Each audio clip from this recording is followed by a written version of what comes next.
The river left her behind like it changed its mind. The man who lifted her from the silt knew what he'd done the moment she blinked. Before the blink, she was just river leavings. A bundle of ruined hide and trade cloth snagged on the skeleton of a drowned cottonwood, packed in the thick red clay the flood had dredged up from the deep channels. Calder Knox saw it from the ferry landing, a dark knot in the new geography of the bank. The red wash had crested its banks 2 nights ago, a roiling, hungry thing that tore at the world, and now it was a sullen, slow-moving scar, littered with the evidence of its fury. Uprooted trees, the bloated carcass of a mule, a chaos of branches and debris that choked his ferry line.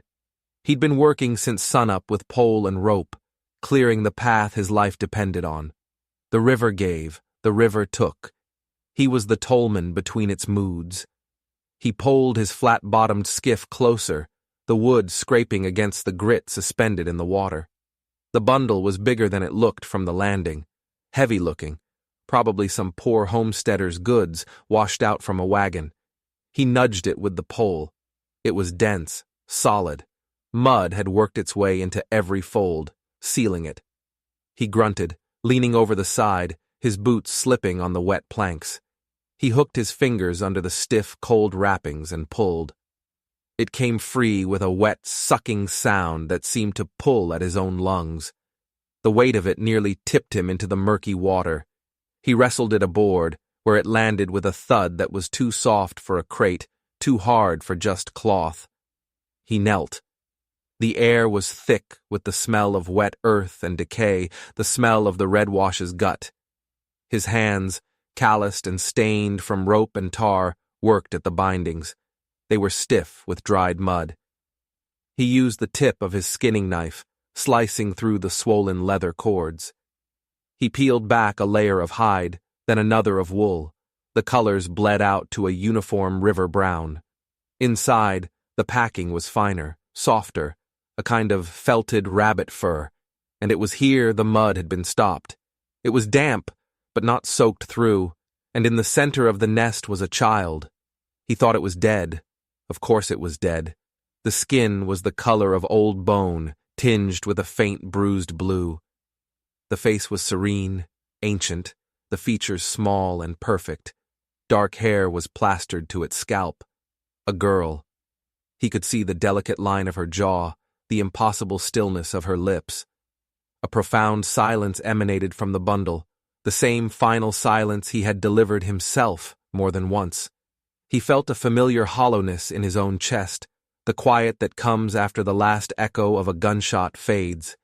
He'd seen dead things his whole life. This was one more, a small one, a pity. He reached out, a purely mechanical gesture to close the wrappings over her face. His thumb brushed her cheek. It was cool, but not the deep final cold he expected. It was the coolness of a stone pulled from the deep earth. And then it happened. Her eyelids, translucent and veined as a moth's wing, fluttered. They opened. The eyes beneath were not the milky blue of a newborn, but a dark, fathomless black, like pools of river water at midnight. They stared up at him, not seeing him, but seeing something, light, air, the world. And she blinked, a slow, deliberate press and release. In that blink, the world shifted. She was no longer river leavings. She was a breath held and finally let go. The silence was broken not by a cry, but by the sudden, roaring sound of his own blood in his ears. The man who lifted her from the silt knew what he'd done. He had touched a life he had no right to. He had trespassed. The river had offered up a secret, and he had been the one to receive it.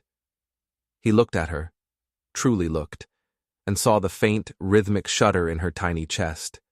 A heaving, desperate little engine trying to work.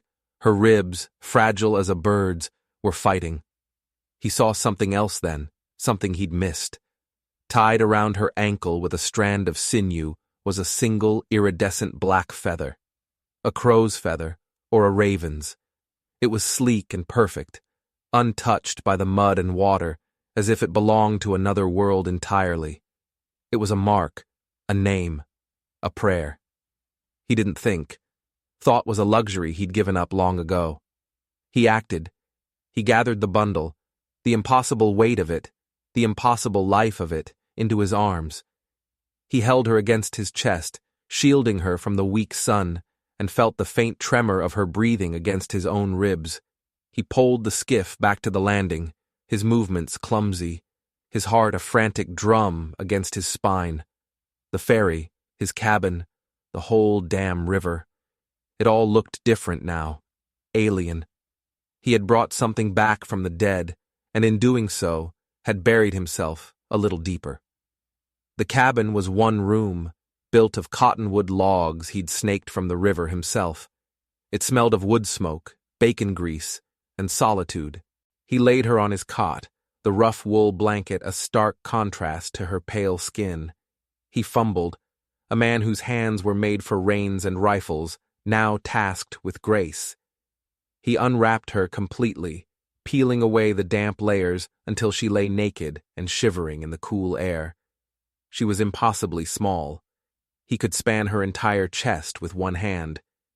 He saw the map of blue veins beneath her skin, the tiny, perfect curl of her fingers.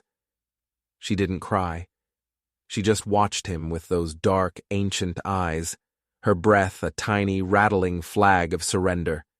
He stoked the fire in the stone hearth, his movements jerky. Heat. She needed heat.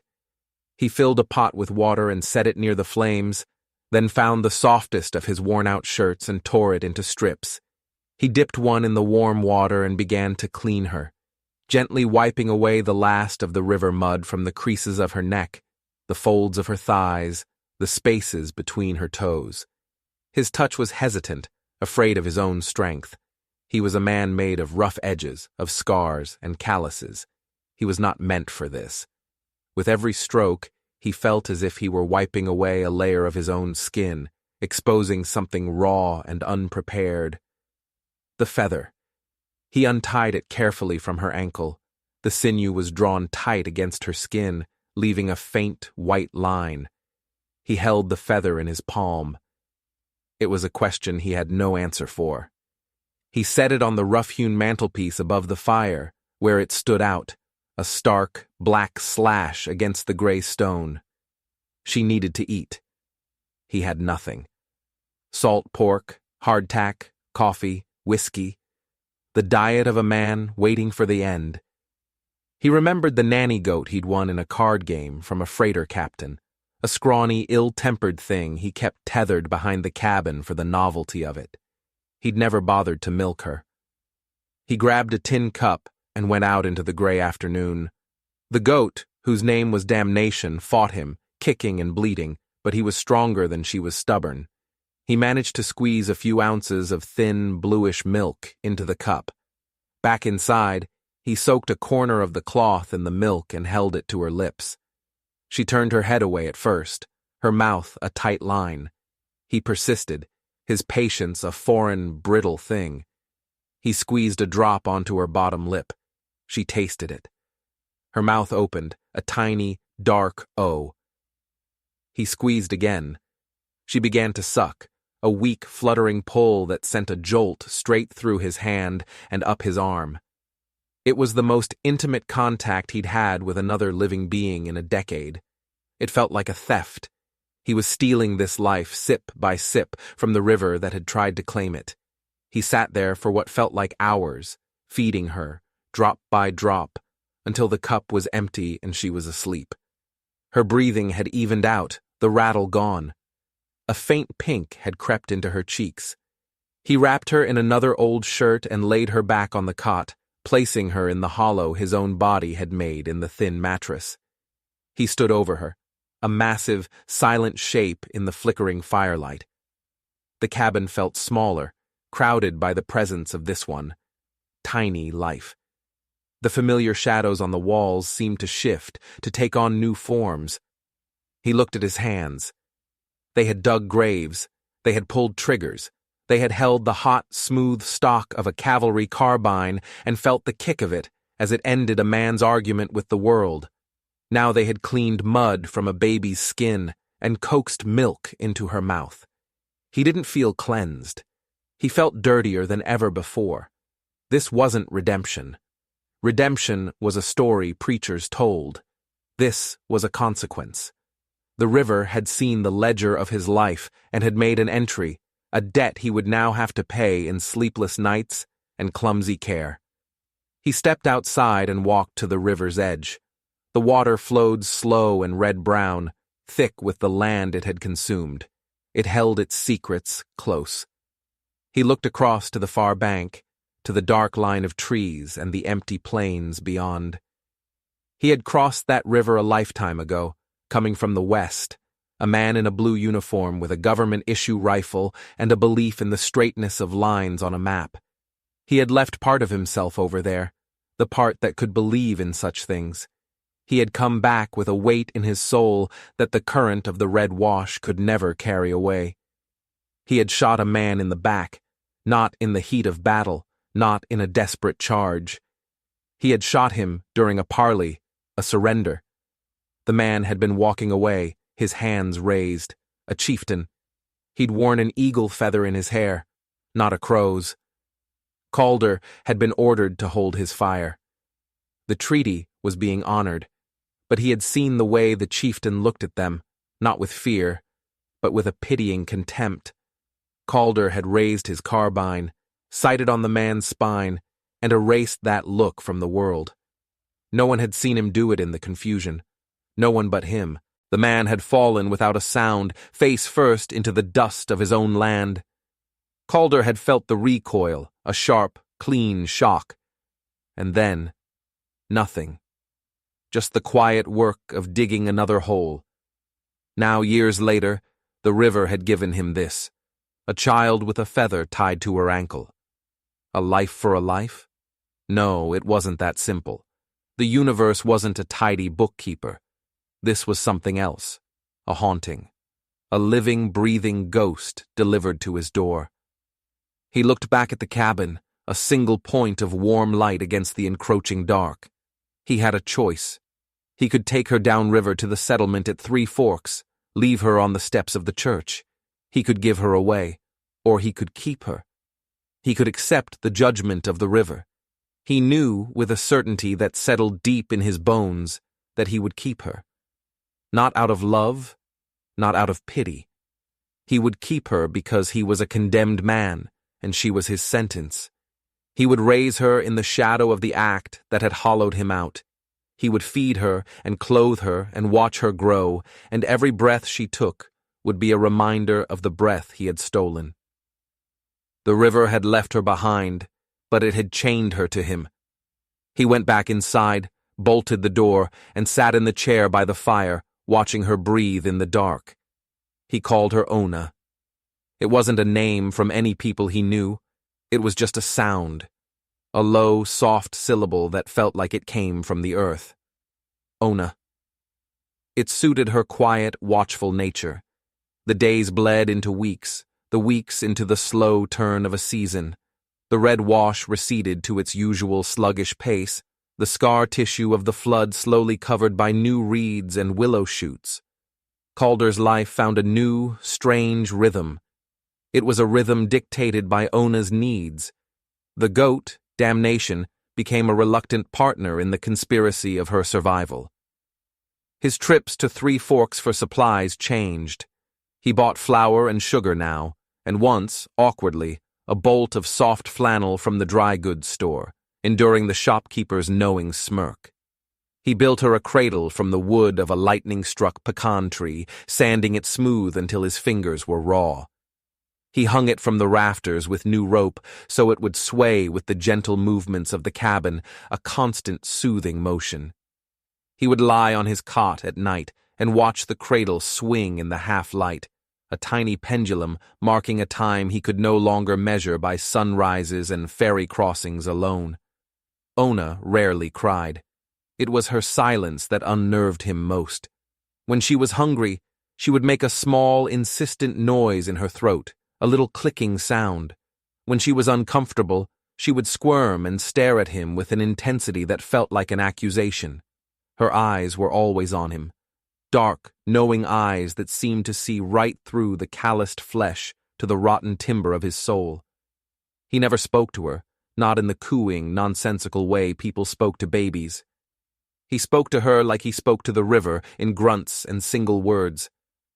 Milk. Fire. Sleep. His voice was a rasp, rusted from disuse. He kept the feather. It sat on the mantel, a dark comma in the story of the room. Sometimes he would pick it up, feel its impossible lightness, the smooth vein, the sharp quill. It was a piece of a puzzle he didn't want to solve. He had taken her in, but he had not taken her history. He left it on the stone, a respectful distance away. As she grew, she became a river child. The first time she crawled, it was not toward him or toward the fire. It was toward the open door, toward the sound and the smell of the red wash. He found her once on the muddy bank, happily patting a thick slurry of clay with her tiny hands. She put some in her mouth before he could reach her. He cleaned her out, his heart hammering with a fear that was new to him, but she only looked at him, her face a mess of red mud, and smiled for the first time. It wasn't a smile of joy. It was a smile of recognition. She had tasted her own earth. He taught her what he knew. The river. He showed her the eddies where the current was treacherous, the sandbars that shifted with every season. He taught her the names of the birds that nested in the reeds, the heron, the kingfisher, the mud-hen. She learned to read the sky for rain, to feel the shift in the air that foretold a storm.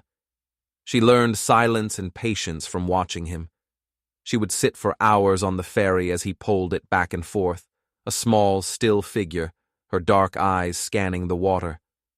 Passengers, the few trappers and prospectors and traveling preachers who used his line, would try to talk to her. They'd offer her candy or a shiny button. She would simply stare at them until they grew uncomfortable and turned away. They thought her simple. Calder knew she was just listening to a different conversation. Her hair grew long and black, the color of the feather on the mantel. He would brush it with a stiff-bristled brush he'd bought, his clumsy hands catching in the tangles. She would sit perfectly still, her head bowed.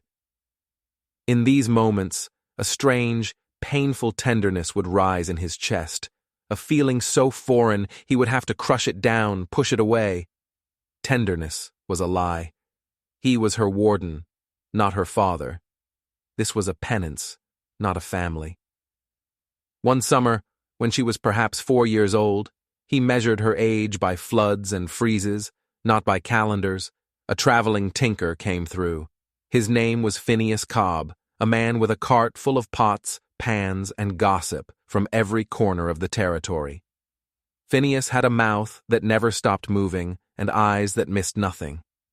He stayed the night, as he sometimes did, sleeping on a pallet by the fire.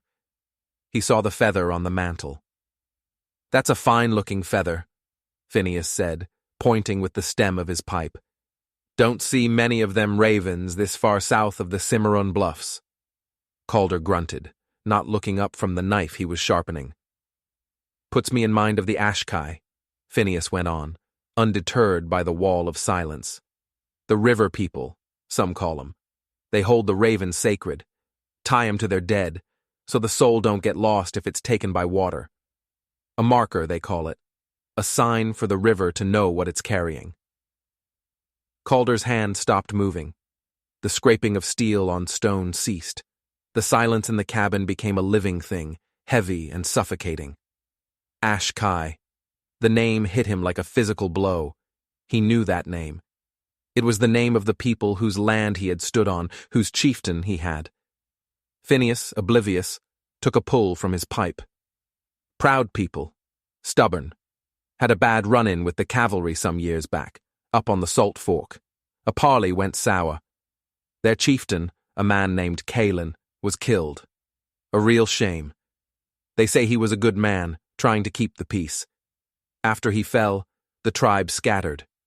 Some went north, some just vanished. Heard they're starting to come back together now, though, looking for what they lost.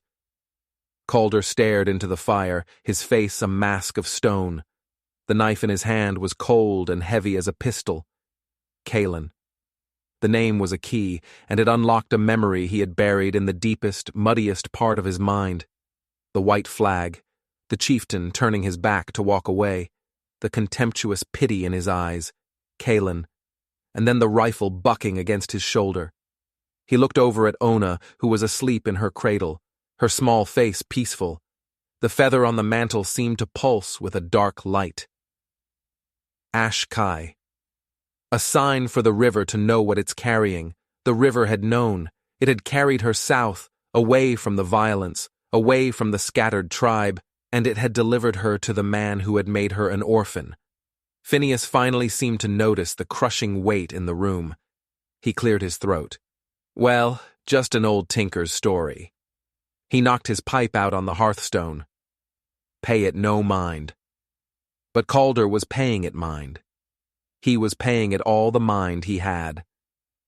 The pieces of the puzzle clicked into place, forming a picture of such perfect, terrible irony that it stole the breath from his lungs. This wasn't a random act of fate. This was a story, and he was caught in the middle of it. He was raising Kaelin's daughter. He was keeping alive the bloodline of the man he had murdered in the dust. After Phineas left the next morning, Calder took the feather from the mantle. He went to Ona's cradle. She was awake, watching him with those dark, unreadable eyes. He knelt and, with trembling fingers, retied the feather to her ankle. The sinew was shorter now, but it still fit. It belonged there. It was her name. It was her past. It was the truth he could never speak. She looked down at the feather, then back up at him, and for the second time in her life, she smiled at him. Not a smile of recognition this time, a smile of possession, as if he had finally given back something he had stolen. From that day on, his care for her changed. The grim sense of duty remained, but it was now sharpened by a new, terrifying understanding. He wasn't just her warden, he was the guardian of his own damnation. He had to keep her safe, he had to keep her alive, not for her sake, for his, because if she died, the story would end, and he would be left with nothing but the raw, unpayable fact of what he had done. She was his living ghost, and he would not, could not, let her go. The years passed like the river's current, sometimes slow and murky, sometimes fast and clear. Ona grew not tall but sturdy, her body shaped by the work of the ferry line. She learned to pole the barge with a quiet efficiency that surpassed his own, her small frame leveraging the long ash pole against the riverbed with an innate understanding of its contours. Her hands, like his, became calloused. Her face was weathered by sun and wind. But her eyes remained the same, dark, still pools that held the river's secrets. She never lost her strangeness. She talked little, but she listened to everything. She would stand for hours at the water's edge, her head cocked as if hearing a conversation no one else could. She collected things the river offered up: smooth, dark stones, the iridescent shells of mussels, waterlogged pieces of wood that she would dry and carve with his knife into the shapes of birds and fish. Her carvings were stark and simple, yet they held a life that his own hands, for all their strength, could not mimic. The feather was always on her ankle. It had become a part of her, as natural as a limb. Calder watched her, and the weight of his knowledge grew heavier with each passing year. He saw Kaelin in the set of her jaw when she was determined, in the way she held her head, proud and unbowed. He saw the Ash-Kai in her affinity for the water, in the symbols she sometimes drew in the dirt, spirals and jagged lines that echoed patterns he vaguely remembered from the tribe's painted shields and beaded leatherwork. He was raising his own accuser, nurturing the evidence of his crime. He never softened. He never told her stories by the fire or held her when she had a nightmare. His affection was a buried thing, expressed only in the sharp command to wear your coat, or the way he'd place a plate of hot food before her without a word. To be tender would be to ask for a forgiveness he did not deserve. He was her consequence, and he played the part with a grim devotion. He taught her to be self-sufficient, to be hard, to expect nothing from the world. He was preparing her for a life without him, a life he felt he had no right to be part of. And then they came. It started subtly. A shadow on the far bank that wasn't a tree, a flicker of movement in the tall grass where no deer should be. At first, he dismissed it as a trick of the light, the paranoia of a guilty man. But the sightings became more frequent. They were watchers. He knew their stillness, the patient way they blended with the landscape. He had been a scout. He knew how to see without being seen, and he knew when he was being watched by masters of the craft. They were Ashkai. He didn't need to see them up close to know.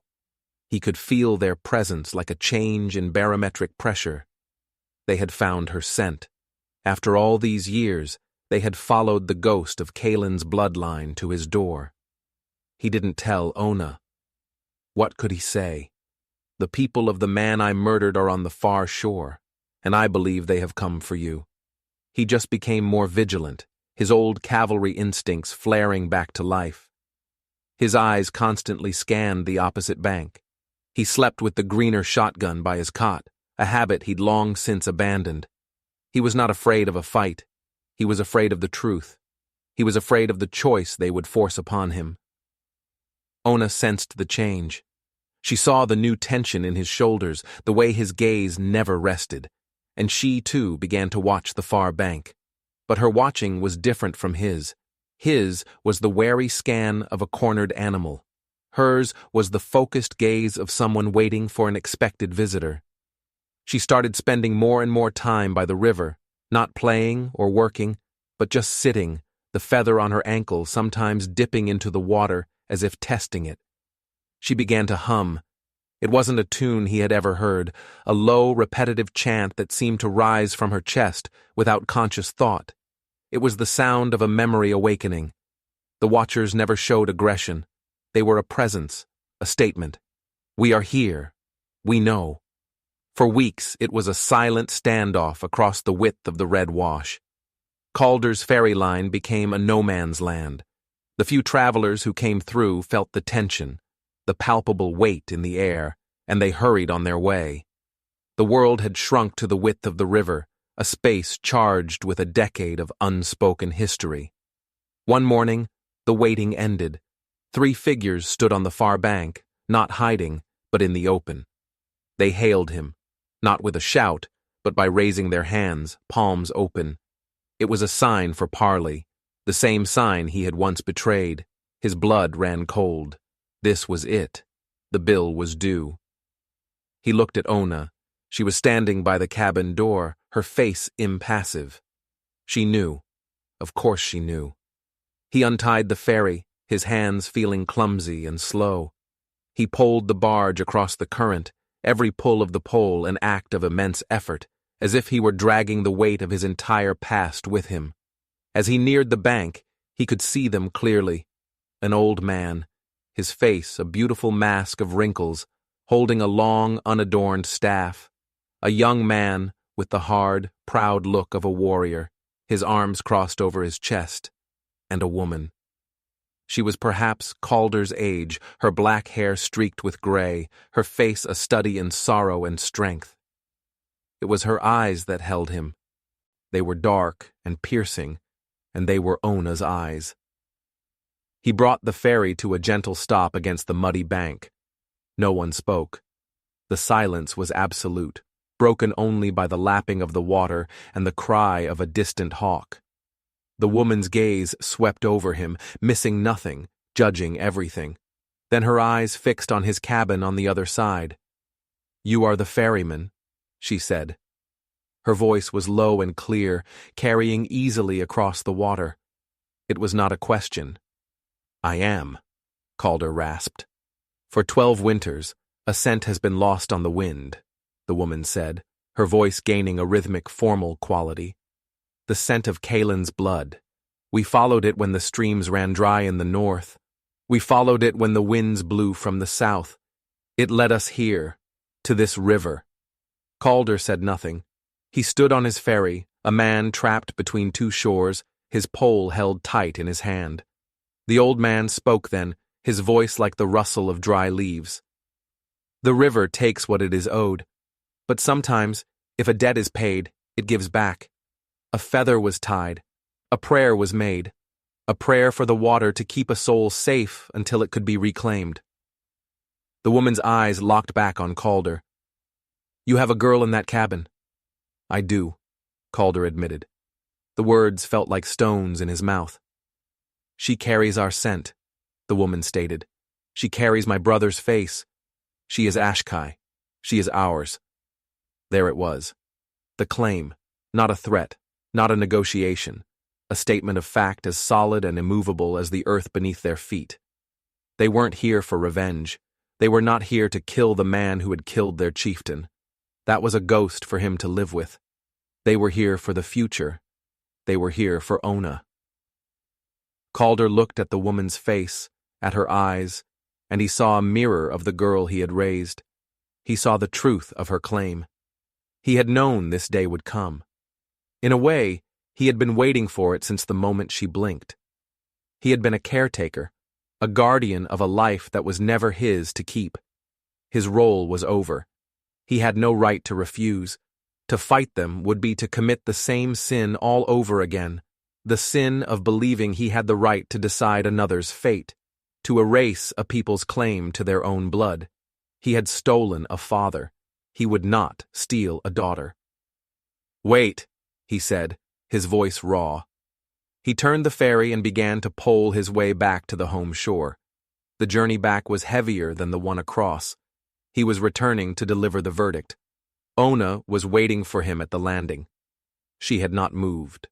Her dark eyes watched him, and in them he saw no fear. Only a deep, unsettling calm, as if she were the only one who had known how this story was always meant to end. He tied off the ferry and stepped onto the bank, the mud sucking at his boots. He walked to her, stopping a few feet away. He couldn't bring himself to get any closer. "Your people are here," he said, the words stark and inadequate. She nodded once, a small, slow movement. "I heard them," she said. Her voice was quiet, but clear as a bell. "In the water." She had been listening all this time not to a memory, but to a call, a summons carried on the current, a song woven into the fabric of the river she loved. Calder felt a profound and desolate sense of foolishness. He had thought he was protecting her, hiding her, but she had never been lost. She had just been waiting to be found. The Ashkai woman's name was Sora. She was Kalen's sister. The old man was Elon, a speaker for the tribe, and the young warrior was Darrow, Sora's son, Ona's cousin. They crossed on the next ferry trip, their presence filling the small barge with a history that dwarfed Calder's own. Sora's eyes never left Ona. It was not a look of possession, but of profound, aching recognition. She was seeing a ghost return to the flesh. They did not enter the cabin. They stood outside, by the river, and they spoke to Ona in their own tongue.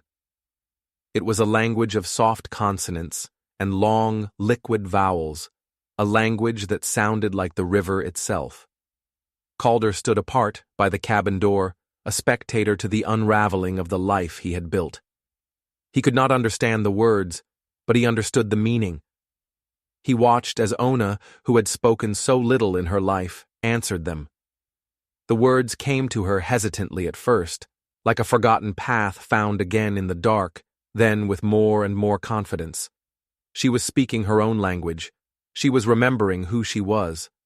Sora reached out and gently touched the raven feather on Ona's ankle. A tear, the first sign of emotion Calder had seen from any of them, traced a line through the dust on her cheek. She said something to Ona, her voice thick with feeling. Ona looked down at the feather, then up at Calder. Her gaze was not accusatory. It was not forgiving. It was simply clear, a look that acknowledged the entire tangled truth of their existence. It was a look that said, "I see you." It was agreed they would leave in the morning. There was no argument. The decision had been made seasons ago, by forces far greater than any of them. The day passed in a strange, suspended quiet. Sora gave Ona a deerskin dress, intricately beaded with the same spiral patterns she used to draw in the mud. Ona took off the rough spun shirt and trousers Calder had given her and put on the dress. The transformation was absolute. She was no longer a river rat, a ferryman's strange ward. She was an Ashkai girl. She belonged to the far shore. That night, the air was heavy and still. Calder sat on the step of his cabin, the greener shotgun lying across his lap, though he no longer knew who or what he was guarding against. The Ashkai had made a small, smokeless fire down by the water's edge. He could hear the low murmur of their voices, the sound of a family reclaiming its own. Ona was with them. He watched her silhouette against the firelight, saw her move with a grace he had never seen in her before. She was home. He felt a hollowness that was different from the old one. The guilt was still there, a bedrock of his soul. But now there was something else on top of it, a vast and desolate loneliness. He had raised her as a consequence, a living penance. But the heart is a stubborn, stupid muscle. It had formed an attachment against his will. He had tethered his life to hers, and now that tether was being cut. He would be left alone again, with nothing but the ghost of her presence and the full, undiluted memory of Kaelin falling in the dust. The sentence was over. He was being released back into the prison of himself. He must have slept, a fitful, shallow doze, his head against the doorframe. He woke with a start. The fire down by the river had died to embers. The camp was silent.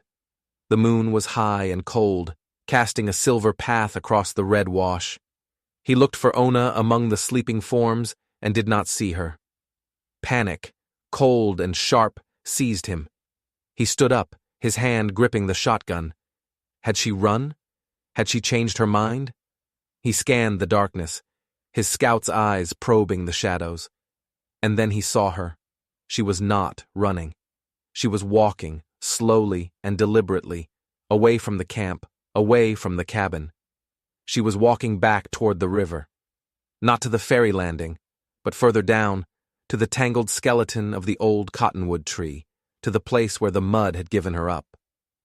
He watched her go, a small figure in a deerskin dress, her bare feet making no sound on the damp earth. He did not call out. He did not move to stop her. This was her journey, and he was no longer a part of it. He was merely a witness now. She reached the spot, the place of her unburial. She did not look at the water as an enemy or as a grave. She looked at it as a source. She knelt, just as he had knelt all those years ago. But where he had pulled her from the earth, she now gave herself back to it. She lay down on her side, on the cold, wet mud of the bank, and pressed her ear to the ground, her body curled like a seed. Her long, dark hair spread out around her, mingling with the silt. She closed her eyes. She was not trying to drown. She was not in despair. She was listening. Listening to the deep, slow heartbeat of the river. Listening to the stories held in the clay, to the memories that flowed in the current. She was listening for her father's voice, for the song of her people, for the truth of her own beginning. She lay there, perfectly still, a child of the water and the mud, communing with her own spirit. Calder watched from the distance, a shadow among shadows, the cold metal of the shotgun a useless weight in his hands. He was seeing the end of his story and the beginning of hers. The weight of his guilt had not lessened, but his role in her life had found its final, proper shape. He was the man who had lifted her from the silt. That was all. The river, and the blood in her veins, would do the rest. Dawn came, not with a sudden burst of light, but with a slow, gray purling of the eastern sky. The air grew cool and damp, carrying the scent of mud and wet leaves. The Ashkai began to stir, their movements quiet and economical. Sora was the first to see that Ona was not with them. Her eyes, sharp and immediate, found the small, curled form downriver. She showed no alarm, only a deep understanding. She gestured to Elin and Darrow, and together they walked toward the water's edge. They did not rush to Ona. They stopped a respectful distance away, waiting. Calder remained by his cabin, a fixed point in the landscape, a statue of consequence. As the first direct rays of sun touched the water, turning the muddy surface to a sheet of beaten copper, Ona stirred. She pushed herself up, her movements slow and fluid. The deerskin dress was stained with mud. Her hair was caked with it, her face streaked with it. She looked not like a child who had fallen in the dirt, but like a creature born of it, a spirit of the riverbank itself. She rose to her feet and stood, facing the far shore. She looked at her people. Elan nodded slowly, a gesture of profound welcome.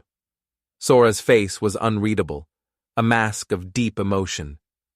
Darrow watched his cousin with a fierce, protective pride. Then, Ona turned her head and looked back across the water, her eyes finding Calder where he stood in the long shadow of his cabin. It was the last time she would look at him. There was no hatred in her gaze. There was no love. There was no forgiveness, for forgiveness was not hers to give. There was only a quiet, complete acknowledgement. A seeing. She saw the man who had shot her father, and the man who had pulled her from the grave, and the man who had fed her and sheltered her and taught her the river. She saw all of it, all of him, in one long, steady look, and she accepted it. It was all part of the story that had made her. Then she turned away from him forever. She faced the river, her river. She took a step into the cold water, then another. She did not hesitate.